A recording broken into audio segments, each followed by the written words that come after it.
my city, Wilmington, California, born and raised. People often ask me, as a DJ, who were your inspirations? I always tell them, DJ Joe Cooley, King of Scratch, and none other than Tony G. In my opinion, the two best to ever do it, both K-Day Mixmasters. And I can't forget the East Coast legend, Grandmaster Flash. And on the ones and twos, yours truly.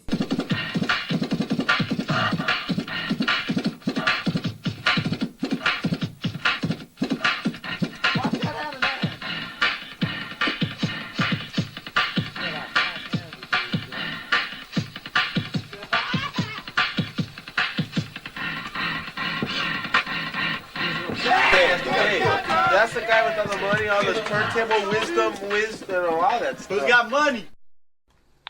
Alright, Outlaw Radio listeners, we have none other than the pioneer of all DJs, West Coast DJ and producer, Tony A. the Wizard. How you doing tonight, brother? Oh, brother, I'm blessed, man. Thank you for having me on. You're most certainly welcome. It's an absolute honor for me to have you on. As you saw by quite a bit of my posts, you're one of my favorite DJs, so this is an absolute honor to have you up on Outlaw Radio.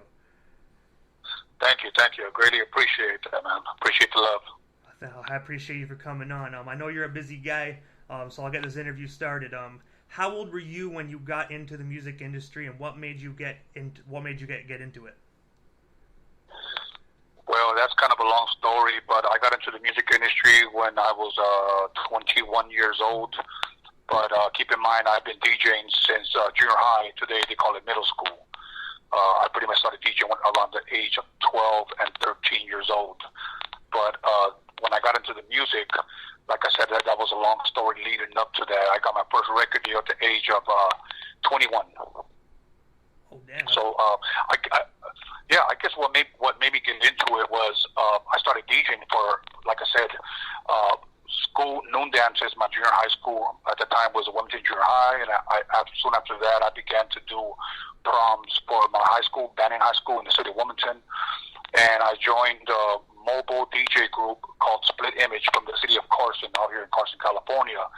And you know, I always did it for the love of it. I never did it to get paid. I never thought I could ever make money for doing something that I love, to be quite honest, even though I look back and a lot of these DJs were pretty much using me to DJ the whole night. They would pay me like $50 and buy me like a hamburger special at the end of the night, you know. And but I just did it for the love of it, you know. So I DJ'd, then eventually got into producing. So, man, that's actually a crazy story. You know, it sounds like a lot of heartache and a lot of you know, willpower, but you did it, man, and you became one of the biggest DJs out there. You work with so many of the greats, and we're going to get into that. But when you going back to when you said you were doing high school dances, back in the day, you were doing doing DJ house parties and, like you said, school dances. Looking back at that now, did you ever think you'd be such a legendary household name? No, never. Even now, I don't even think of myself as that. You know, I was raised in a Mexican family. You know, both my parents are from Mexico, and even though when they came over here, I was born here. I lived in the city of Compton until I was 9, and we moved to the city of Wilmington, where I still live.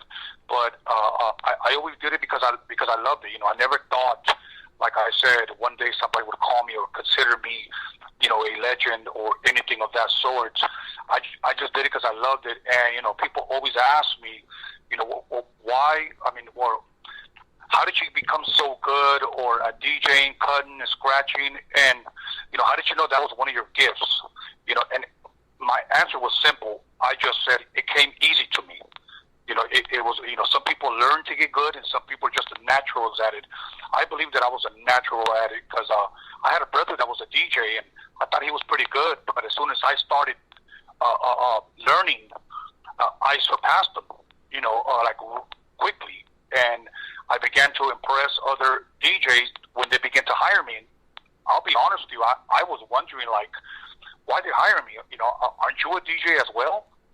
You know, and the way I kept the crowd rocking, the crowd entertained, they were just telling me, you know what songs to play, you know, what people want to hear, you know what time to play them, You know, it's not all about playing the new songs, but it's about playing the good songs that keep the crowds out there dancing. You know how to blend. I learned how to blend records, one record into another, before I ever learned how to scratch. And that's one thing that I encourage all other DJs to learn how to blend first before you learn how to scratch. Today, we just have DJs that just flicker their fingers on a fader and they just make weird UFO noises. And my question to them is, can you rock a party? Because people aren't going to dance to your scratching. Yeah. So my thing was I wanted to learn how to blend first, and I started DJing. I would say house parties, weddings, quinceañeras, and I even DJed divorce parties, several of them. You know, and people just loved the way I played, and I just always loved DJing, man. But I never did it for a name. As a matter of fact, I didn't even have a name back then. I was just going under whatever mobile DJ group I was with. There was one called System 5. There was another one called Champagne Attractions, and there was another one called Split Image. These are all mobile DJs that would take their system to people's houses, people's clubs, or people's halls, and would invite me, maybe just give me $50 and let me DJ the whole damn night. And, you know, like I said, now when I think about it, they use me, but you know what? The practice was my pay, and I did it for the love of it. So, and soon after that, you know, people started hearing more about me because not only was I a DJ that DJ'd, you know, like what I said, house parties, etc., but I also became a battle DJ. I learned how to scratch from some of the best in the world. So. When you mentioned battle DJing, I actually had no clue that you actually battle DJ. That's actually really awesome, man. So yeah. Speaking of, I'll send you some video. Sounds great. I would actually love to see those. So speaking of, like, you know, DJing and whatnot, back in 1987, Dr. Dre asked you if you wanted to take over doing mixtapes for him. What was it like working for Dr. Dre? Well, keep in mind that when I met Dre, this was early 1987, and I only knew him from the World Class Wrecking Crew because I was a fan. I mean, everybody was a fan, you know. And you know, it is funny because back then I didn't know that when I met him he was broke, you know. But you know, and a true fan isn't a fan because the guy has money. You're a fan of his because you love his work. And I loved his work, you know, the old electro funk, Give Me Some Juice, Dr. Dre and Surgery, everything that he did, The Fly, the Cabbage Patch that he did with the World Class Wrecking Crew, I loved. So when I met him, I was a huge fan, and he had been doing mixtapes for a Japanese vendor from the city of Whittier named Steve Yano.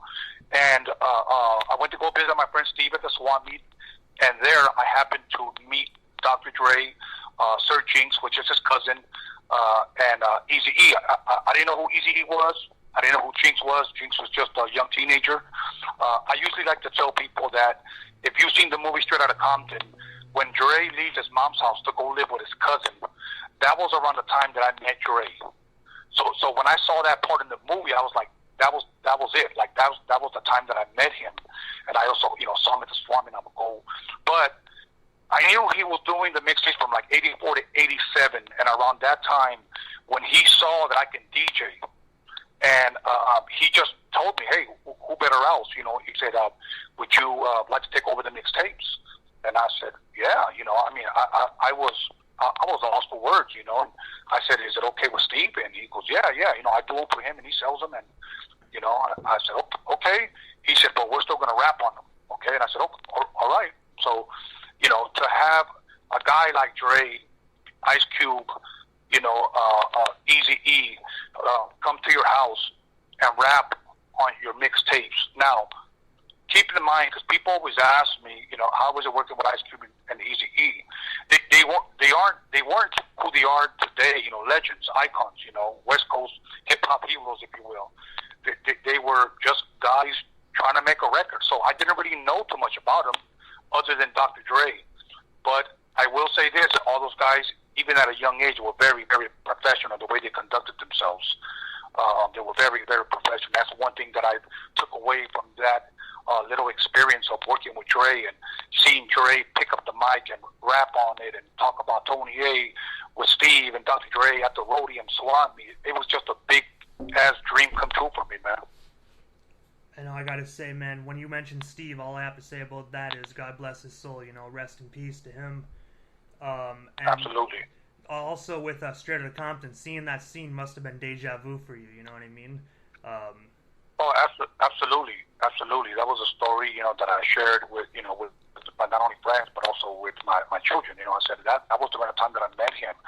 I mean, and that was a life-changing experience for him, if you will. You know, I always tell people, you know, well, when they ask me how was Dre, you know, when you would go over there, you know, because the majority of the time I was working with Jinx, and Dre would be there. But I will say this: I never saw Dre just hanging out, watching TV, you know, eating a bowl of cereal or eating some chips or drinking a 40. Either he had a company and they were always talking business, either he was always on the phone or somebody was going to pick him up, but he was always moving, because a lot of people don't realize that was the year that things were going to happen. You know, I didn't know that then, but I know that now. That was back when NWA The Posse was coming around, am I correct? Correct. Yeah, Fat Girl on My Jock, LA is the Place, and Boys in the Hood. You know, but yeah, you know, and I like to give Eazy-E a lot of credit, and I'll tell you why. Because a lot of people say, you know, he wasn't a rapper, and you're right. You know, that is true. He wasn't a rapper. He was actually a DJ, and that's another side of him that a lot of people didn't know. He was a DJ at first, and he was actually pretty damn good at it. And but Dre wanted him to do the rapping, and a lot of people just thought that he was a sorry rapper. I mean, if you listen to those albums today, Eazy-E had great mic presence, and his delivery. Of course, Dre behind the board. But think about it: a lot of these rappers today, first of all, they're mumbling on purpose. They don't have no delivery. They don't have any mic presence. Eazy-E had that. So I like to give credit where credit is due, because most people just like to say, well, he wasn't even a rapper. I saw it. It was on the dope. You know, so and there it is there. And I have to say, what you said about the mumble rappers, exactly how I feel. But also when going back to when you said a natural, back when you said you felt like you were a natural, that's what Eazy was. You know what I mean? I think that was his calling. The moment Dre got him in the booth for Boys in the Hood, I think right then and there, yes, it took quite a few takes to do it, but I think after that track, he finally realized his calling. That was what he was supposed to do with his life. Yeah, I believe that. I believe that. So in the same year of '87, you were featured on your first vinyl record single titled "You Better Think" by rapper Dazzy D. Sorry. What was it like recording that? You know, we were all teenagers at that time. If I'm correct, I was about 19 years old, and Jinx must have been about either 16 or 17. And Jinx, being Dre's cousin, he was just a natural as well. You know, that record was put out by a record label called Thin Line Records. The owner of that record label was Calvin Anderson, which is the owner of the world famous VIP record store. And that is also history within itself, because that was the first record, not only did I ever get scratching on, but also the first record ever released by VIP Records, if you will, Thin Line Records by VIP Calvin Anderson. He released that. And, you know, the thing is, going into the studio, laying it down, seeing Jinx produce it, even as a youngster, it was just an awesome experience. I mean, I've been knowing Calvin Anderson since I've been, 11, 12 years old. That's how long I've been going to VIP Records. And I'm 51 now. So I've been going there for years. And so at the age of 19 to finally, get reacquainted with him again and do some scratch. And I didn't even get paid. I never even asked, can I get paid? Well, what am I going to get? Jinx just said, we want you to get down. I was like, hell yeah. That's what I said, let's do it. And that's D, dope rapper, still a good friend. And, before I was ever High C's producer and DJ, I was Jinx and Dazzy D's DJ. And we did shows.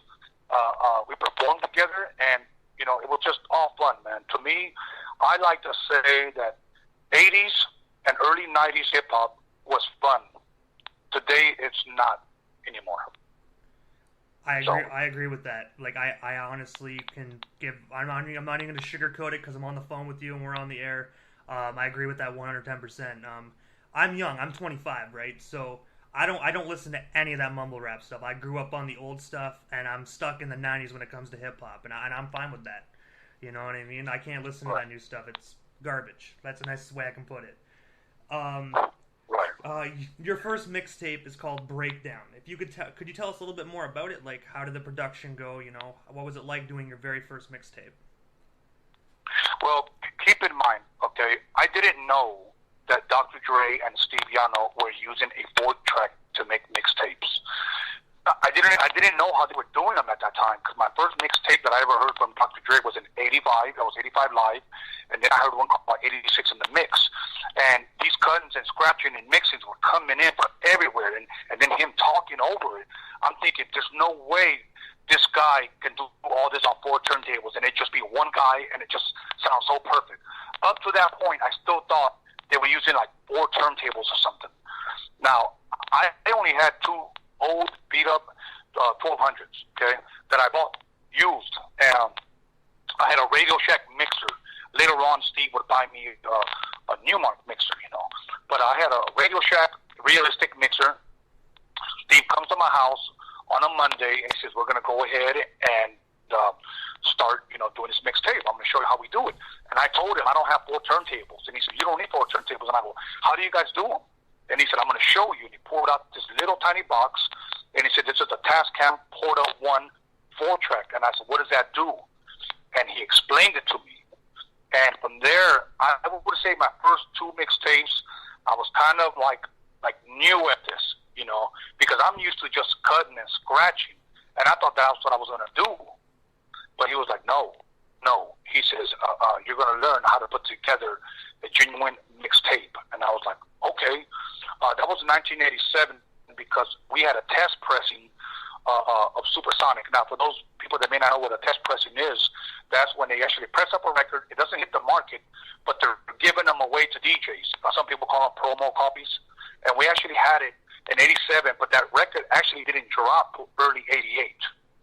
So Steve said, this song's going to be a hit. Let's put it out. And I said, okay, I heard it. I liked it. We went ahead and did it. And that was the first song that we did on a tape called Breakdown. So, yeah. And it was all electro funk. For the fans that may not know what electro funk is, just in case you may not know, that's that fast, high-pitch, 125 beats per minute, Planet Rock, Play at Your Own Risk, Give Me Some Juice, Egypt by Egyptian Lover, all that fast, up-tempo, Tour de France. That's that good stuff. I actually like doing those type of mixtapes better than I actually did the hip-hop stuff. So, but yeah, that was it. And I'll tell you what, I remember when I was putting that mixtape together, Steve looks at me when we're done, and he tells me, by this time next year, your name's going to be really out there. And I said, for reals? And he said, yeah. And he gave me my $100. And I said, okay, cool, whatever. A month later, I'm DJing a house party. I'm packing up all my equipment. I'm putting it into this van. And a couple of girls passed by, bumping my mixtape. I knew because I did those mixes. So I ran up to them, and I said, hey, I did that mix. Don't lie. No, I really, really did that mix. Don't lie. This shit is dope. And I was like, okay. So, but it was the same way when my album dropped. I would show people that I'm the guy on the cover, and he still didn't believe me. So, yeah. So it was an awesome experience, man. So those haters, you know, that were hating on you then, I bet you they were really, really surprised when they actually did find out that it really was you on that cover. Oh, absolutely. I actually even had people, I remember one time, quick story, when our album dropped, me and Steve Yano, we went to a Sam Goodies. You know, back then we had a record store, Sam Goodies, The Warehouse, Music Plus, Tower Records, etc. Okay? And there was one called Sam Goodies. So we walked in, and I actually wanted to see someone. I wanted to get the thrill of someone buying my record. So there was a couple of girls, and it was funny because they were looking at this cassette, and it had me and IC on the cover. And I would hear this one girl saying, this guy's cute, and I love this song. Come on, let's buy it. So after they bought it, I walked up to them and I said, hey, how you doing? And I saw you buy that, that cassette, a High C28 cassette. Oh, yeah. And so I said, can I see it? They said, yeah. I said, that's me right there on the cover. I did that, that record. Yeah, right. they never believe me, man. So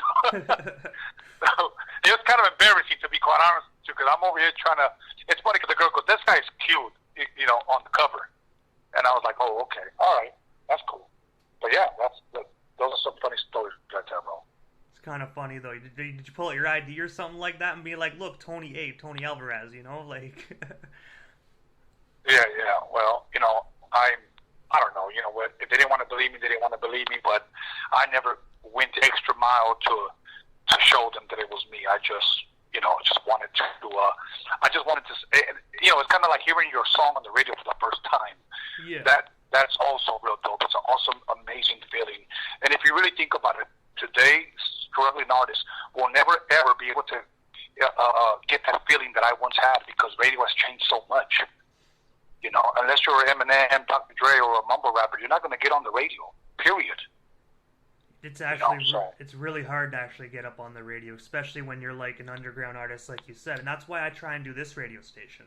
I actually give like up and coming artists a chance and whatnot. But I have 2 rules: I don't play mumble rap and I don't play trap music. I can't do it. It's strictly you have to have an old school flow or you have to be talented. Absolutely. And today, everybody's a rapper today. You know that. Oh, yeah. Everybody's a rapper.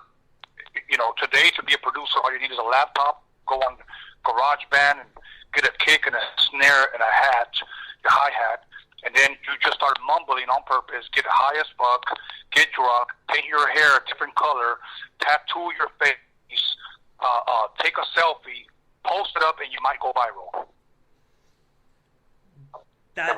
That is how you right then and there, Outlaw Radio listeners. Tony A just described in like 20 seconds, not even, what music is today. Make sure you actually support the real, man. Support people like Tony. Make sure you get out there, check out his documentary. But I have to ask, how did you and High C get hooked up? That's quite funny story about that, because I remember always going to the swap meet and hanging out with Steve, okay? And I would always see this one kid. He was about 16 or 17 at the time. And I want to say this was around 88 now. I had been doing mixtapes for a little bit over a year. And I would always hear this high-pitched voice, "Yo, Steve, is Tony here yet?" And I would turn around and see this guy, big old smile, still has that smile, big old long jury curl dripping down his white T-shirt, because his hair was so greasy. And I was like, "Who the hell is that?" And Steve would tell him, "Nah, he's not here yet."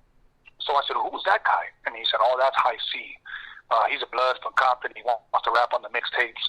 I don't know. I don't know if you should give him a chance or not. He kind of sounds a little bit like Eazy-E. He has a real high-pitched voice. So Steve didn't seem too enthused about him at the time, because keep in mind, he was competing against Easy, Dre, Cube, JJ Platt, Tone Loc, Young MC, etc. So when I go to Jink's house, Dre tells me that they're not going to be able to rap on the mixtapes anymore. They're hitting the tour. I'm thinking, now, who in the hell's going to rap on my mixtapes? So I go back on a Saturday or a Sunday, and I visit Steve, and I tell him, "Hey, man, where's that guy High C? I may need him." And he said, "Oh, he's in the back of the swamp meet. Go over there and introduce yourself, and, see if you guys can chill." I said, maybe you could feel his vibe, or see if you like his raps, because we need somebody. I said, okay. So I go back there, and I talk to him. He introduces himself to me. I seemed like a really nice guy, and I said, "Look, man, this is my address. Why don't you show up?" Showed up, man, straight Compton dude, dookie braids, grease, dripping down his damn neck, drives up in a white El Camino, bumping Outstanding by the Gap Band. He has graphics all over the side of his El Camino.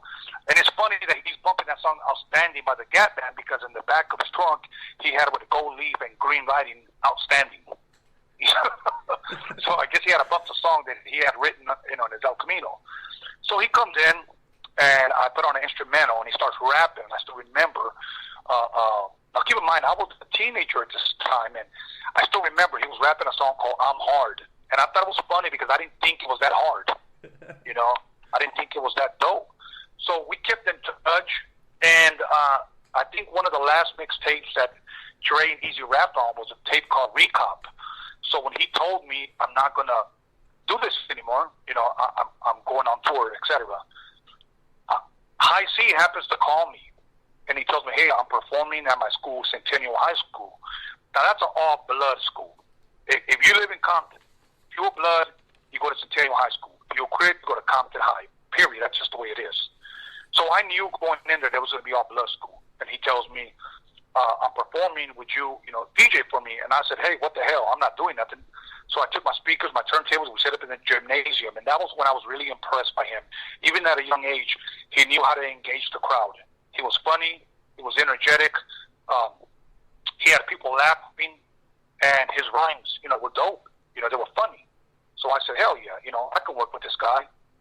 And that's pretty much how he started rapping on my mix. He actually won me over by him performing. So that's honestly one of that's one of the most in-depth stories I've actually ever heard. High C, you and High C really put stuff up on the map. One last question I have about the mixtape story before I go back to the High C stuff. This just came to my mind. I know you have 30 plus mixtapes out there. If you quickly had to choose which one is your favorite, which one would you choose and recommend to the listeners to go out there and try and find to listen to? Well, I'll give you the one that people will say is my best one, and it's most likely my most popular one, but it's not my favorite.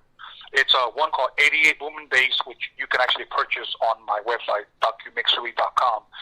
And that one featured Eazy-E, Ice Cube, JJ Fad, and Tone Loc.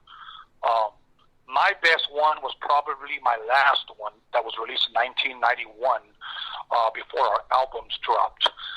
People need to know that DJ Quik, Second to None, AMG, and High C, we all dropped our albums in 1991. That was an awesome year for us. And the mixtape was called Bullshit. Okay? And the reason why we named it that is because we named our mixtapes whatever was happening during that time. If we were just bullshitting, that's what we called it. We all got together, they rapped on it, and we just call it bullshit, because that's what we were doing, bullshitting. We had another one called Recop, because I remember I told Steve what the money's going to give me, I'm going to go buy more dope so that I could buy some more records. That's what I was doing. I was a nickel and dimer. I was just slanging out of the back of my house, selling 20s, selling dimes to crackheads back in the day. And whatever money I made, I went and bought myself some damn Jordans and some vinyl. And that's what I did. So Steve was like, what is that word recop? I'm like, well, recop means that I got to go buy some more dope so I can sell it. And he goes, okay, let's name our mixtape that. But Bullshit, we named it. That one featured, of course, High C, DJ Quik, Second to None, AMG.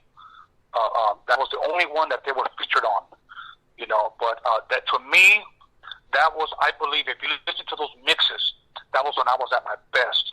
And I would put money up on it during that time, that there was nobody that could have faded me during that time with mixtapes. No one. And I'll still even take the challenge. If people want to even try to make a mixtape right now and compare it to that one, there's no comparison, bro, because those mixtapes, at least that one for me, was perfect. And I don't do a lot of bragging. I'm a pretty humble guy, bro, but that one, to me, was the shit. So, and it's funny because I'm more known for my mixtapes than I am for the High C album, because I made a name for myself on the street first. I think that's what Drake meant when he said, I started from the bottom, now I'm here. Sadly to say, he didn't start from the bottom. But, yeah, you know what I mean. And honestly, I have to say, you are most definitely more... I've known you more for your mixtapes in the High C days. Truthfully, yes. When you actually said you can get one of the mixtapes off your website, my eyes actually lit up. Because I've been wanting to get my hands on one of your mixtapes for a while, and I have to ask, are they digital, or can you get hard copies off your website as well? I have a few hard copies left. About 15 years ago, I was selling them myself. I was going to all these mom and pop stores and selling them, and I printed up four different ones: 85 Live, 24/7, 86 in the mix. 86 in the mix, and 88 Boom and Bass, if I'm correct. And they were all hard copies, and I printed up 1,000 of each, and I sold them all. So I printed up another 1,000 of each, and I sold maybe about 500 of each again, and then I just got lazy and I stopped. So I still have a few, but all the other ones, those same ones, you can get on my website digitally. You can download it, and they've been remastered.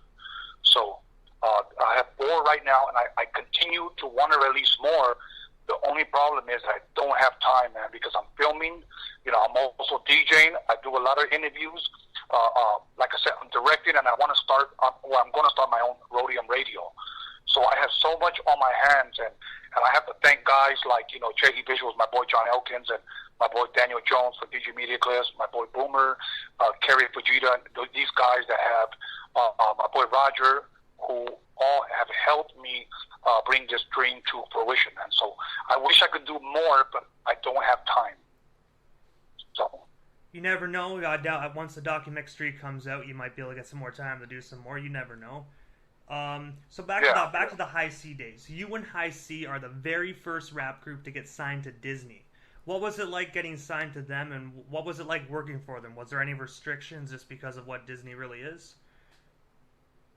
Yeah, the thing is that Disney opened up a record label called Hollywood Records and Hollywood Basic. They opened up Hollywood Records first. And they signed us to them in 1990, though our record did not come out to 1991. And I will tell you, they signed us because of our mixtapes. Now, keep in mind, I always tell people this. I never considered myself a producer when I was making, mixtapes. I just consider myself a DJ making mixtapes. And when we did 2 original songs for those mixtapes, I'm Not Your Puppet and Sitting in the Park, we didn't think they were ever going to go anywhere. We just did it, because we wanted to have fun and make our own songs. And, I was getting paid $200 for the mixtapes. Every time I did a mixtape, Steve would give me $20 extra. My first mixtape was 100. My second mixtape was 120. Until I got to 100, and that's when he turned 200, and that's when he stopped me. And so I was making $200, and just the joy of seeing people walk up to the stand and say, "Hey, you got a new Tony A mixtape," and then not even knowing that it was me, wearing some, Fila's and some stonewashed jeans, standing there, listening to these guys. Man, these tapes are dope. Who is he? And Steve would never tell them that it was me, and I kind of liked that. Because I didn't want people to see me different or whatever. But to people, yeah, man. And then there was always critiquers. How did he do that? How did he do that? And then Steve would man, I'm not going to give you guys, Tony A secrets. And there was always guys that would always submit their mixtapes, but they had no 4-track. Nobody knew we were using a 4-track. And if they say they knew back then, they lied. Okay, they're liars, because this was more advanced than what people thought, because this Tascam Porta 1 was almost $1,000. Nobody had that kind of money laying around to go buy one, a 4-track. In today's technology, a 4-track is nothing. You can have a 4-track on your cell phone. Yeah, nobody knew. I think that's what made those tapes so unique, was the mixes, the rapping, and the time, the era, if you will. But yeah, man, it was for me, it was an amazing time to have been a part of. So I got to ask quickly, just elaborate on that. When you said people were coming up and they didn't know who you were, even though you didn't really want them to know, after a while I keep hearing it. Was there any second thoughts of being what, I should really tell this guy that I did that? Did you ever have any of those feelings or second thoughts? No. I'll tell you why. Because there were guys that would go up there and talk shit. Oh, that shit's whack. Oh, I don't like the way he did that. I don't like the way he did this. And I wanted to hear that. I've always been a guy that could take constructive criticism, whether it's good or whether it's bad. I've always saw that if you think it's bad, like not good, if you thought it was shitty, then I want to improve, and go forward. If you thought it was good, just wait till the next one. It's going to get better. I've always been like that. I've never been one of these depressed, I'm down on myself, fuck my life type of guys. I've never been like that, man. I've always had the mentality of a winner. And even at the age of 51, I'm still going forward, man. A lot of guys give up. Look, man, I don't ever, and I encourage people that are listening, I don't ever want to be that 60-year-old guy, that 70-year-old guy, and say to myself in a fucking rocking chair, I should have just took that chance. I should have just not listened to what people said about me and just went for it. And that's what I'm doing now. Now, Now, keep in mind, everybody may not dig you or may not like you, but you know what? I'm going to do what I want to do. And if fans come out of it and they support it and I win, you know what? Can't nobody say, I told him to do that. No, I did that all on my own, man. You know, so I wanted to hear people's constructive criticism. There was always this one guy, some black dude, he used to always go up there and say, you know, oh, that shit was whack, that shit was weak. And the next week, he would bring his own mixtape, give it to Steve, and he would play it, and he copied my mixtape identically. And Steve was like, hey, man, that's some Tony X shit. He goes, yeah, I know, I thought it was dope. I just didn't want to give him the credit. So, so there it is there. Wow. So yeah, man. So I got off, if you will, listening to people's comments. So. And you know what, like you said, you just got to go out and do it. And sometimes if you want something, you got to grab it down, you got to wrestle it, and you got to take it. You know what I mean? You do what you got to do in life to get ahead. And let me say it this way: whether people like it the way I say it or not, I don't care. Fuck what they think. Do it. Do it. And I agree with that statement 110%, most definitely. Speaking of going out and doing it, in 1992, you got number 3 on the Heatseekers albums Billboard. What was it like knowing that you were in the top 3 in the charts? You know, it was humbling, but one thing that the mentality that I had even back then was, I'm thankful, I'm grateful, but it's not enough. There's more. It's not enough. It's more. And you know, we got invited to a lot of award shows, stuff like that, because we were signed to Disney. We could have went to all the Academy Awards, the music awards, and they was always giving us these passes. But one mistake that I did that I regret even today, I try not to live in the past, but I should have went to them, because rubbing elbows and connecting with people is key, and I never did it. A lot of people don't know that I got invited to even try out for some of their movies. Sister Act, Encino Man, and I never went. The Hughes brothers, who did Minister Society, mailed me a script to do a little small cameo part in that movie, and I never went. I guess I had the mentality of, you know, those days will come back around, and they never did. You know, I'll get those opportunities again. I remember there was a guy that wanted to book me for a 10-day tour to DJ out in Germany back then. Another one invited me to go to Japan. Another one was to invite me to go to Australia. And I passed on all of them. You know what? Because I'm working on an album. I'm working on independent groups. I'm trying to get them signed. I don't have time. And I should have made time, because those opportunities never came back around. So I encourage other people that are listening, if you get those opportunities, take it, because making connections is key. I mean, think about this, man. Me and you met through social media. You're all the way in Canada, and I'm over here in Wilmington, California. Exactly. And you know what? When I actually added you on Facebook, I knew who you were by the name. Originally, when I saw your name to the people you may know, because I got a few famous people on Facebook, I ended up noticing your high C picture. That's what made me realize, wait, that's Tony Alvarez, that's Tony A. At first, I'm going to be honest, just like what you said, you have to make connections, you have to just do it, right? How it went with me was, I was nervous to message you at first. I'm going to be truthful to all our listeners. I was nervous at first because you're one of my favorite DJs to ever grace hip-hop. So when I actually messaged you, I told my wife, I was like, nah, he ain't going to message back, you know. He ain't going to fuck with me. I'm just some white guy out in Canada, right? I was at the beach and I got your message back, and it blew my mind. I was so excited. You know what I mean? And it made me realize I'm so glad that I messaged you, because I actually get the chance to not only talk with you, but interview one of my favorites on my show. So even though I reached out, I do want to say thank you so much for providing me with this opportunity. Well, you know what? The pleasure's all mine. And it's funny that you say that, because a lot of people have told me that. I never thought you would message me, you know. And my thing is this. Look, Steve, my first job that I ever received, I was 11 years old selling records. Steve gave me that job. Every person in this industry that I met came through Steve. So I'm not the kind of person that would say, well, look, man, if you want to meet him, you're going to have to give me at least $100 for the connection, because I know a bunch of people that are like that. I'm not like that.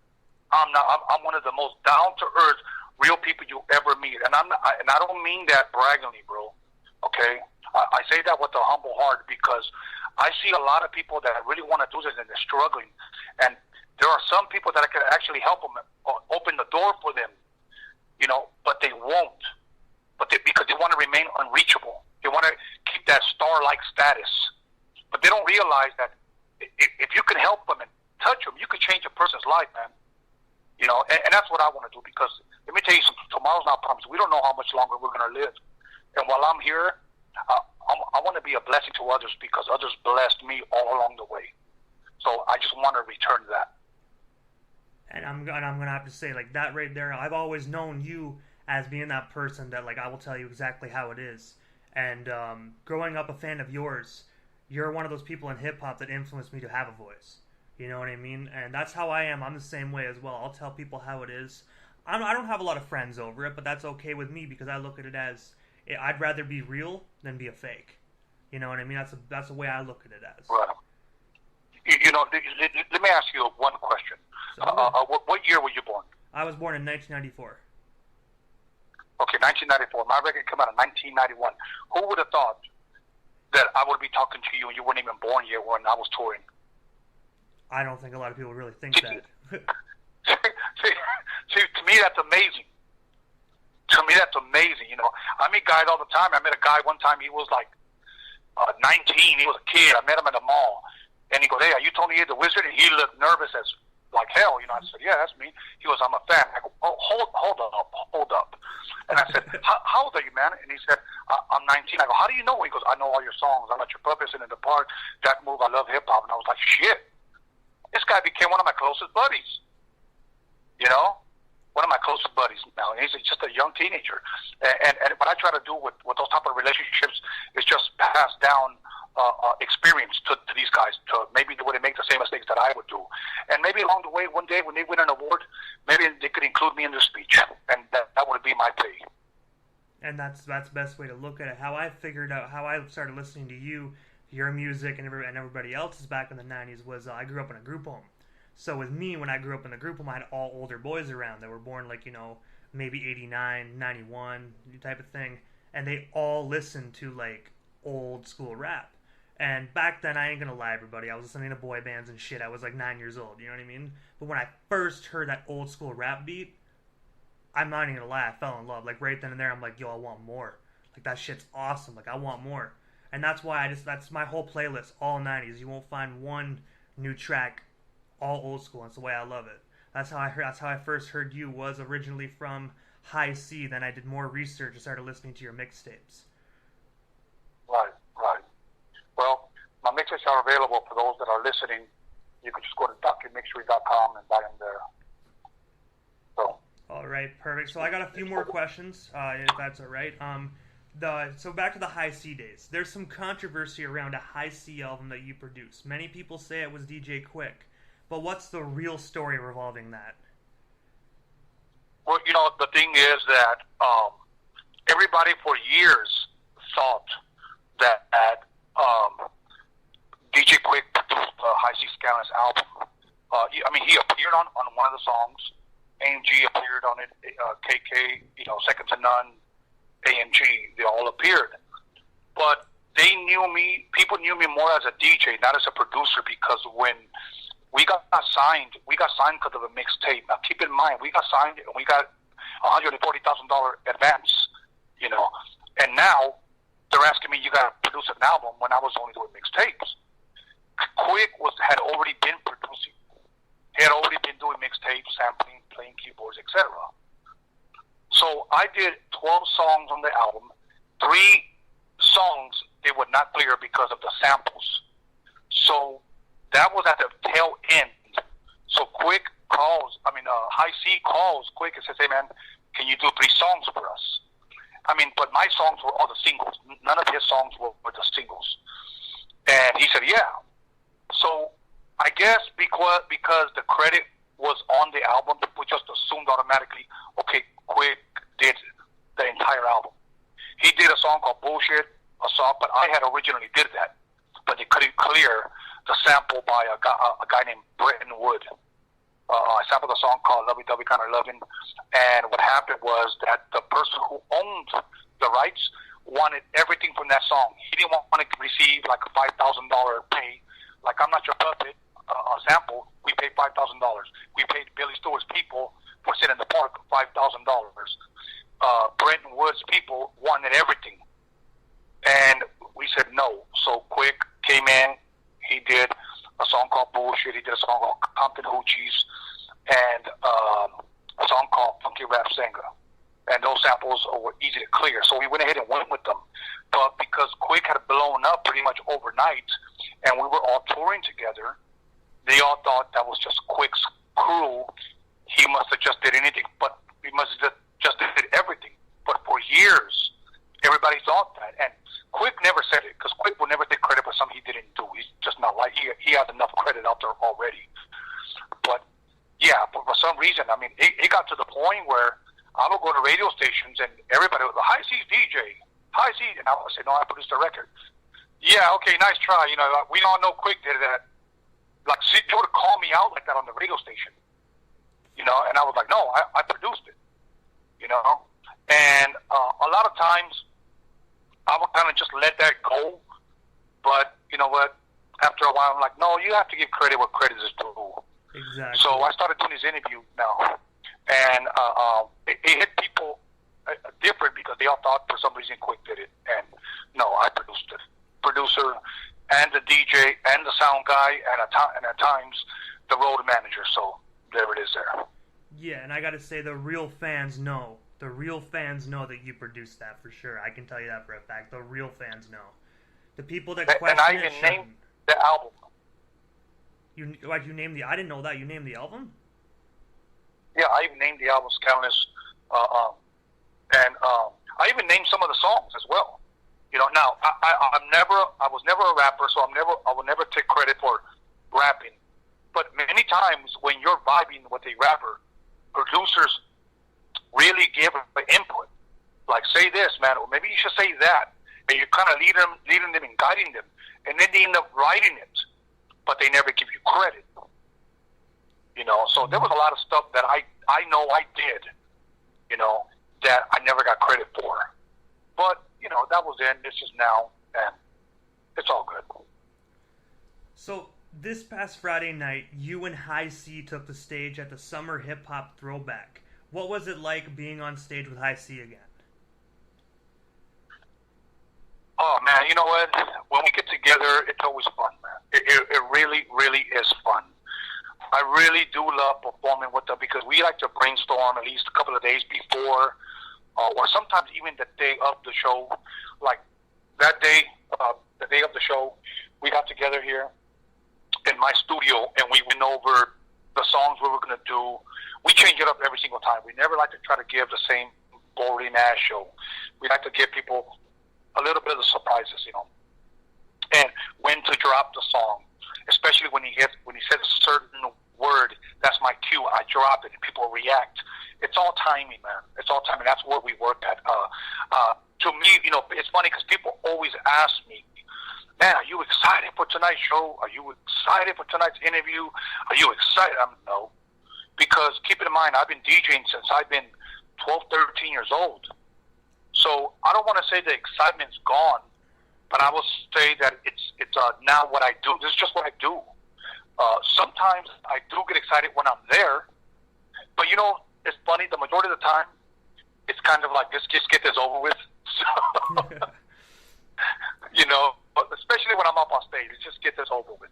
Because I've had a lot of great shows and a lot of not so great shows because the timing was off, or this is the worst, when an unexpected rapper jumps up on stage and says, you know, does your DJ got one of my songs? Maybe I can rap with you.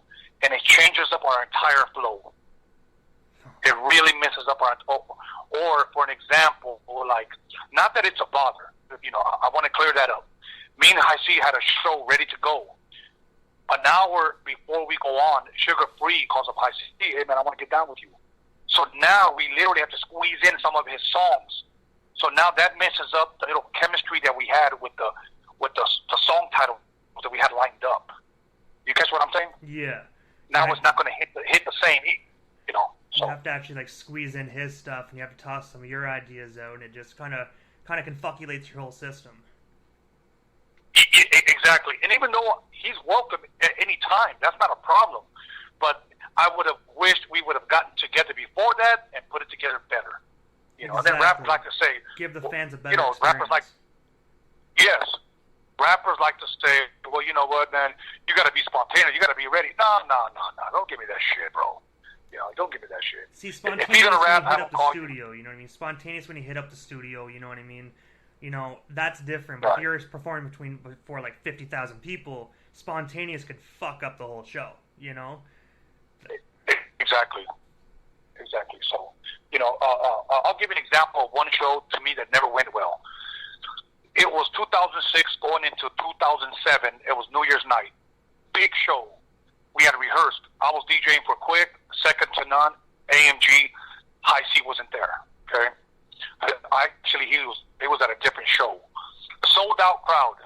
We had a list of what scratches I was going to do, what song I was going to do, what intro music I was going to do, what the last song, you know, we were going to give a countdown, what we were going to do. Okay. And that one I was hyped for. I had a lot of people coming. New Year's night, going into New Year's, going with a fucking bang. So we're in the back, and somebody wants to say a prayer before we go up. They tell us, hey, don't lead us in a prayer. Okay, cool.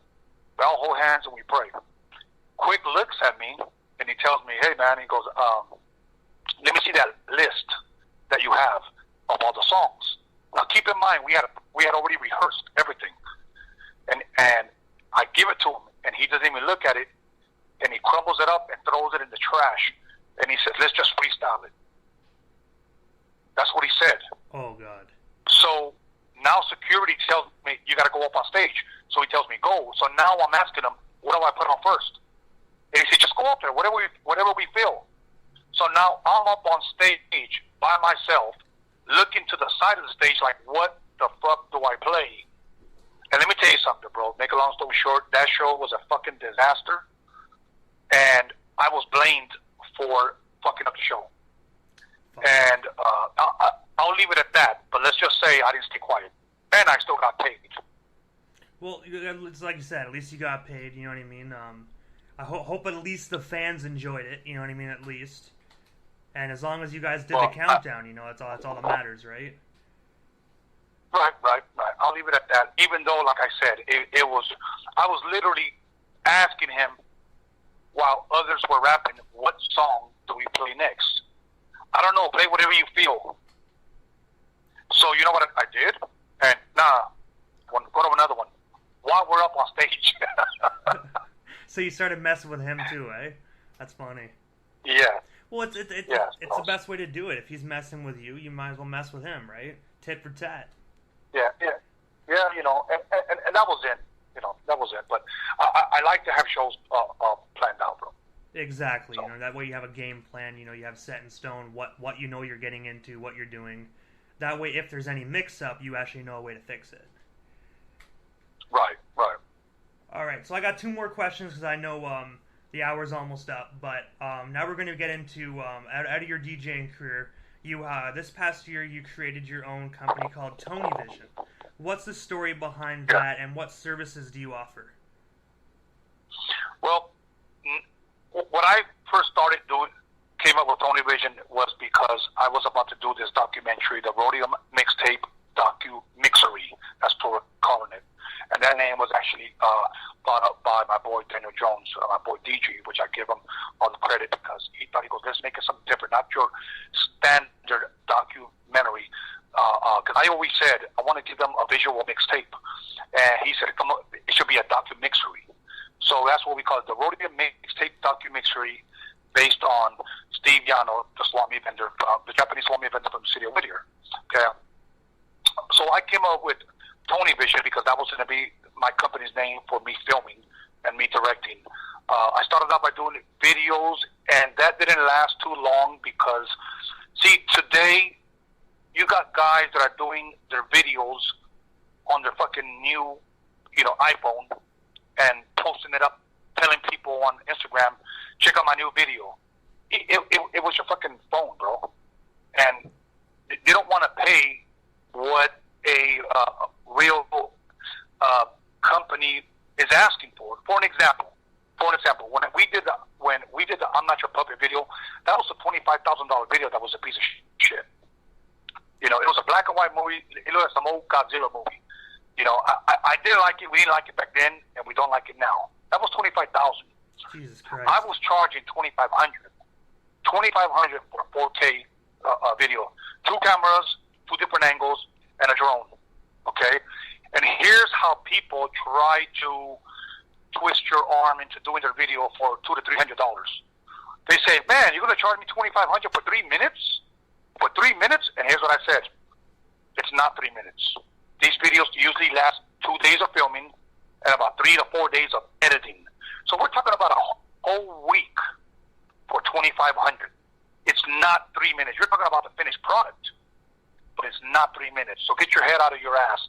And if you want to get somebody with a cheap ass camcorder, go for it. You know. So I stopped doing videos because of that. So now I'm just interested in doing documentaries, and eventually I want to do my own movie. That's where TonyVision, I believe, is going to go, because it's in visuals. Today, there's no money. There's no money in music today. Sad to say, there isn't. People like to say, go on all platforms and download my music. These guys are making pennies off the dollar, while iTunes and whatever other platform is making the majority, at least 90% of your money. You know, Mariah Carey, it was said that she was streamed or downloaded 130 million streams, and she only got like a $30,000 check. Shit. And I know with Spotify. Now, sorry, go ahead. You know, and if she's barely making that kind of money, the local rapper on the street ain't making shit. So, fans, please don't believe the hype. I'm not saying don't support them, but don't believe these guys that buy fake money, fake jewelry, just for, you know, Instagram pictures. You know, they buy their followers, they buy their likes, they buy their comments. You know, these guys have, 80,000 followers, but can't sell out a fucking show, can't sell a T-shirt. Believe me, I've been with these guys. I know a guy, I won't mention his name. Just give you a quick example how social media has deceived many, many people thinking they're celebrities. Just because they have 80,000 followers and they get 10,000 likes. I did a show recently where they booked this guy. This guy showed up with a huge fucking entourage, sets up an entire stand of shirts, hats, posters, was there for 4 hours and didn't sell not one product. And you know what I really want to say? Hey, man, whatever happened to your 80,000 followers?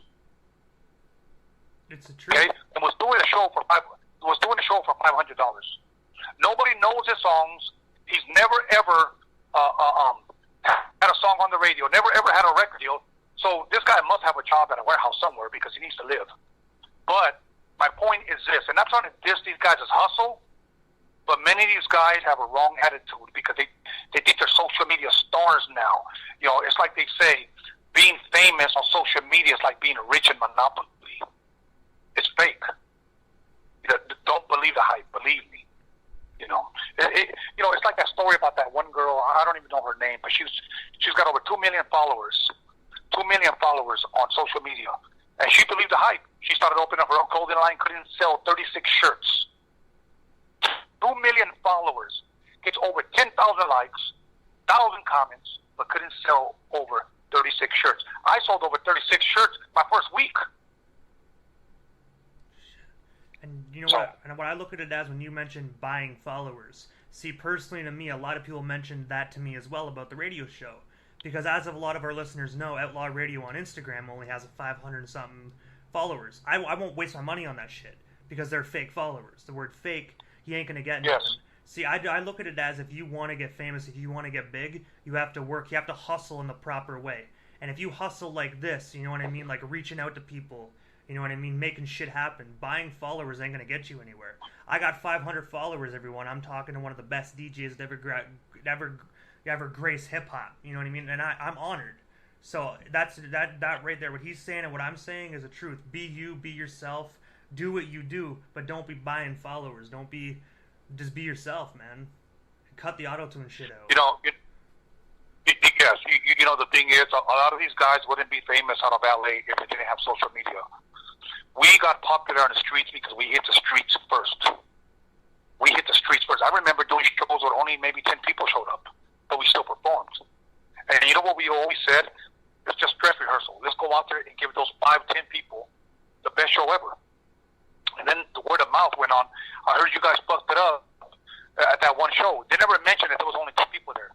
But they walked away and said, hey, man, we heard that you guys fucked it up. I'm going to go to the next show. The next show was 100 people. The next show was 500 people. I performed in front of 17,000 people before, several times. But that doesn't make me. But because we started from the bottom. We didn't have social media. We didn't have Google. We didn't have YouTube. We didn't have any of that. We had to win a fan one by one.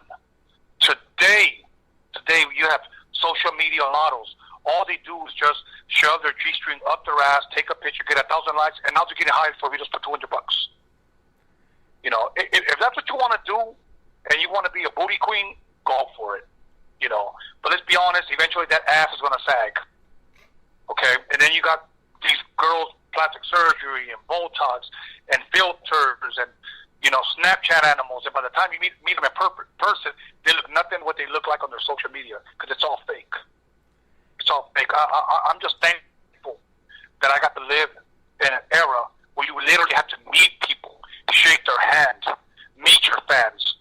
Today, people just go live, smoke weed, blow smoke at the camera, drink some Hennessy, and have a girl clapping her ass cheeks. And that's what today's videos are. And I don't do that. I don't do that, though. I don't blame you, honestly. When you said, like, back in the day, when you first started doing shows for, like, 2 or 3 people, you know what I mean?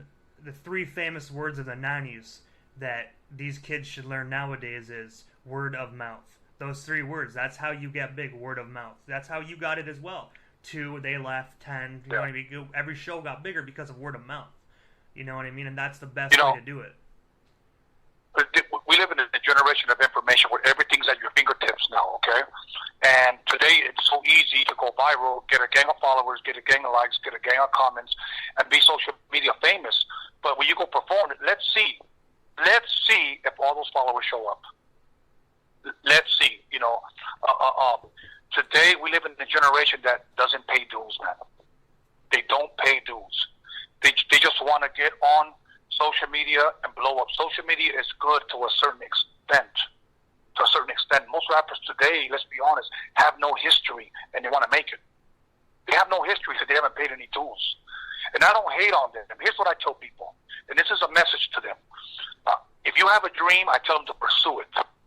But please have talent to back up that dream. If you don't have any talent, all you have is just a dream. That ain't going to cut it. Because when the door opens, your talent's got to speak for yourself. Exactly. So if you have a dream, pursue it, but have the talent to back it up. See, there's a quote that I read years ago that says this. I love the times, or I love the era where rappers who didn't know how to rap wouldn't. Think about that. Most definitely. Guys that didn't know how to rap wouldn't. I miss those days. Today everybody's just rapping because they can rhyme cat with hat and mumble that. They make rhymes like honestly, Dr. Seuss can be a better goddamn rapper than half of these guys nowadays. You know what I mean? Well, yeah. No, absolutely. And the sad thing is, by me speaking the truth, we live in a generation where they'll label me a hater. People have to understand that we love hip hop. We just don't like where it went. Exactly. And I look at it as to all the people that are haters. If there's any mumble rapper fans that tuning in, I'm going to say this in advance. This is not the station for you. And a lot of these, I have to address this quickly, Tony, while you're on the phone, because a lot of these mumble rappers, they're talking shit about Pac. They're talking shit about so many other rap artists. You know what I mean? But if it wasn't for those rappers, unfortunately, there wouldn't be hip hop. It wasn't for DJs like yourself that would do nickel and dime stuff, that would sell your tapes out of a trunk, sell your tapes at swap meets. You know what I mean? You are the definition of what paved the way for even people, today. Unfortunately, hip hop has turned into something terrible, but you paved the way for these guys. Right. And the majority of these people don't show respect to the legends. If it wasn't for the legends, they wouldn't be here today. So if anybody listening, show your respect to Tony, show your respect to everybody else, because truthfully, you wouldn't be shit without them. Thank you. The reason why they're dissing these legends that have already passed on, like these guys that are just like Tupac, is because they know that those guys are not here to defend themselves. So they're thinking, I'll go online, I'll say something disrespectful about a legend, and because we know controversy sells. That's what they think. I'll get famous by dissing, a fallen hip-hop legend. And that's kind of like what's in today. It's kind of like what's in is getting your face tattooed. Not knowing that you're probably in your early 20s fucking up your face, and if you make it to 50 and you're working out of a warehouse, first of all, everybody's going to want to hire you the way you look. Okay? And I say that. I don't have nothing against people with tattoos, believe me, because all my homies got tattoos. But if you're doing it for likes or because it's in, use some wisdom, man. Exactly. Use some wisdom. That's all I'm saying. And by the way, I'm 51 years old, man, and I grew up in a gang-infested neighborhood, bro, and I'm still alive, and I don't have a tattoo. Thank God for that. And I have to say, man, I'm really glad that you made it through that part, because I'm really blessed to actually been able to listen to your mixes, listen to your high C days, followed your career. I'm actually happy that I'm actually blessed to be able to talk to you. So I'm glad that you made it out of there, man, and you made it big, man, because you are one hell of a great DJ. Thank you, brother. Thank you, man. So the last question I got for you, this is about your new docu-mixtape. You're coming out with the Rhodium Mixtape docu-mixtape, sorry. How did that come to be, and when can we expect it to be released? Well, I'm going to give you, first of all, the date that we're expecting to release it. Okay? It'll be out this year. We are shooting for November 1st. Now, it came about because, rest in peace, Steve Yano passed away. It's going on 5 years now. Okay? And he passed away, and the vision was simple, not to allow his name to get lost in West Coast hip-hop history, because he was a huge contributor to West Coast. Think about this, he had a future billionaire making mixtapes for him, not just 1, 2, 3, many of them, and hanging out at his swanny stand. A future billionaire, one of the biggest and most influential groups ever, rapped on his mixtapes. No one else can say that. No one. And him being Japanese in a predominantly black industry, I believe is not given the credit that he deserves. I believe not just him, but there's a lot of people that would contribute. But people, when they hear me say that the Rhodium Swap Meet in the city of Gardena is the home of the West Coast Mixtape, they try to debate that, but I always say, give me a larger collection that has came out during that time that has these icons on it. And they can't. Okay? Every single artist, this is what makes this story so unique. A&G, Second to None, High C, DJ Quik, Tone Loc, JJ Fad, Michelet, Ice Cube, Dre, Easy, Cube, etc. All of those guys eventually win gold or platinum. I've had gold and platinum artists on my mixtapes before they ever win gold or platinum, bro. Who else can say they did it? Who else can say Dre came to my house? Cube came to my house. Eazy-E came to my house. Who else can say that? And me being Mexican, think about this as it is. Name me another Mexican duo, a black and a Mexican, on the front cover of an album before me and High C. I'm gonna be honest. A lot of people don't bring that up. I can't do it. I can't actually name any. Like, honestly, when you say that, I picture the High C cover. I really do. That's all that comes to my mind. Yeah, and I believe we were breaking ground with that. And believe me, I don't say this braggingly. I don't. I really, really don't. But I just think when you speak facts, you have to speak up, bro. And I'm very, very passionate about my career and my work, and now my credit. You got to give credit where credit is due. I think one of the most flattering, how would you say, compliments I ever got was for DJ Quik. One day we were in Arizona, we were doing a show, and he sits down next to me, he looks at me, he goes, Tony, hey, I'm going to tell you this because I might never say it again, but you're a motherfucking legend. And I looked at him, and here's my response. Thanks, I just wish I had legend money. So yeah, that that was it. But yeah, that was flattering. That was flattering, man. So yeah, but this documentary, hopefully, November 1st, is 3 hours long. Believe me, I always tell people you will not be disappointed. You will know who Steve is. You will know his contribution to the West Coast hip hop. People ask me, do you think, and sometimes they ask me sarcastically, so you're saying that West Coast hip hop started at the Rhodium? No. I clearly say no, but here's what I do say. That the Rhodium Swami, through Steve Yano and his wife Susan, were a huge contributor, or should I even say a cornerstone, to West Coast hip hop, and it should never go unnoticed. Because let me tell you something. Who else to tell it than the guy who did it and sold it with them, who knew this man, and that's me. Because if I don't do it, some guy that doesn't know the story, some 30-year-old kid from Detroit or somewhere might just come and gather information from guys that might have heard stories and put together his own documentary. Then the truth will never really be told. So while I'm still young enough to do it, I'm putting it together. And I want to put a lid on it so nobody else comes after me in. That's why I took my time. It took me 1 year to shoot it, 1 year to edit, and now it's being ready to be released.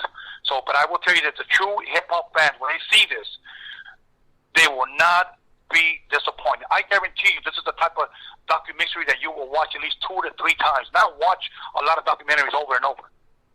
As a matter of fact, I only seen Straight Outta Compton one time. I loved it, but I only seen it one time. I watched mine at least 10 times, bro, and it's 3 hours.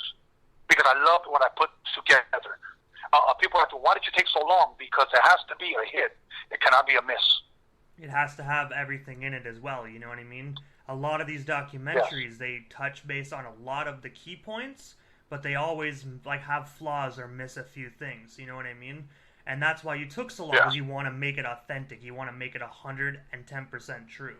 And I'd rather wait an extra year for something and get the full high quality story than get it a year early and not get all the key points.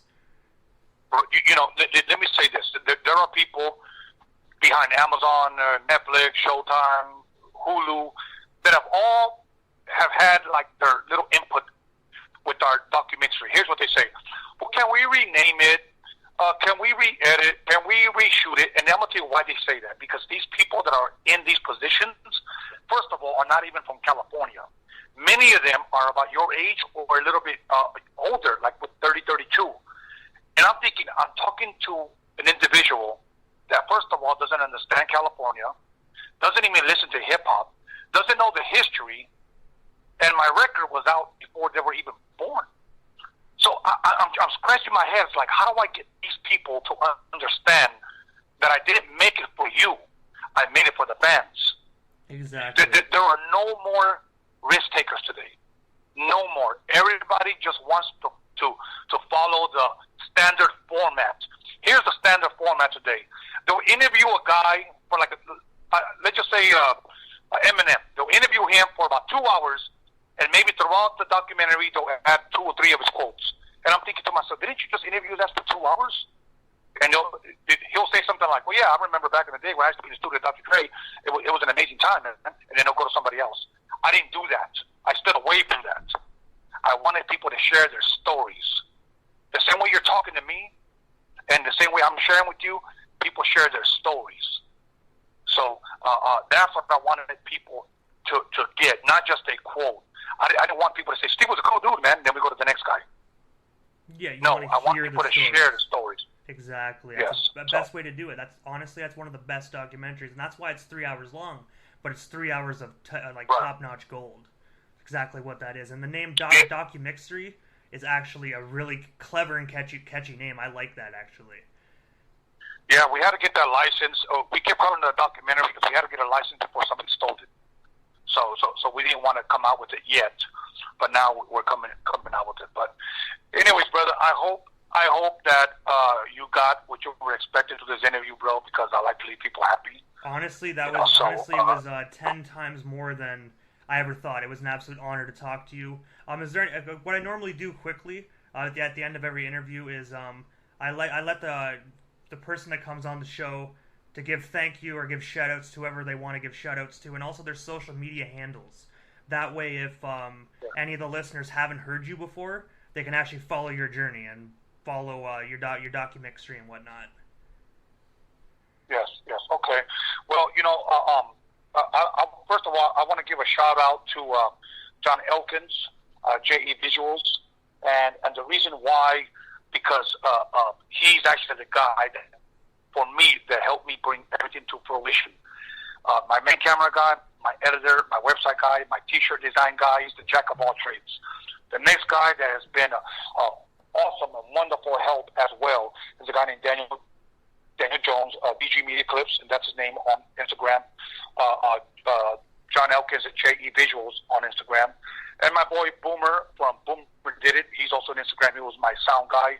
A guy named Roger, my sound guy. My drone guy, who's an amazing guy, is Kerry Fujita. He's South Bay Drones. You can catch him also on Instagram. Now, as you know, Instagram deleted my damn account. Why, I don't know. I had close to 4,000 followers, and then here I am chatting with somebody, and then I get logged out. And now I have no Instagram account, so I'm still fighting with them about that. But for now, if you want to reach me, you can go to my website, documixery.com. Documixery is spelled DOCUMIXERY. DOCUMIXERY.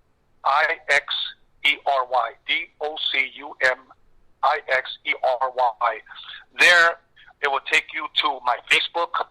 It will take you to my downloads, my shirts. It will take you also to my YouTube page, my TonyVision, and it will eventually take you to my future IG page.